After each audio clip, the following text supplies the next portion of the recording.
Hello friends, कैसे हो आप सब। आई होप आप सभी अच्छे होंगे, मैं भी अच्छी हूँ। फ्रेंड्स, अभी जन्माष्टमी आने वाला है और जन्माष्टमी में कृष्ण जी का सिंहासन बनाना तो बनता है। तो चलिए हम सब आज कृष्ण जी के लिए सिंहासन बनाते हैं। पर हाँ, उससे पहले अगर अभी तक आपने हमारे चैनल को सब्सक्राइब नहीं किया तो प्लीज़ चैनल को सब्सक्राइब कर दो, साथ में बेल आइकन प्रेस कर दो ताकि मैं कोई भी वीडियो पोस्ट करूँ तो नोटिफिकेशन सबसे पहले आप तक जाए। और हाँ, वीडियो को स्किप बिल्कुल मत करना, पूरा वीडियो ज़रूर देखना। और फ्रेंड्स, आप मुझे इंस्टा पे भी फॉलो कर सकते हो, मैंने लिंक डिस्क्रिप्शन में दे दिया है, तो आप मुझे वहाँ से फॉलो कर सकते हो। तो चलिए वीडियो स्टार्ट करते हैं।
तो फ्रेंड्स, आप सबको सिंहासन कैसा लगा कमेंट में ज़रूर बताना। अगर अच्छा लगा हो तो प्लीज़ लाइक कर देना, अपने दोस्तों के साथ शेयर कर देना, और अभी तक चैनल को सब्सक्राइब नहीं किया तो प्लीज़ चैनल को सब्सक्राइब कर देना।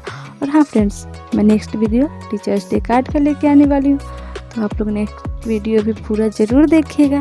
तो मिलते हैं एक और नए वीडियो के साथ, तब तक के लिए बाय बाय, थैंक यू।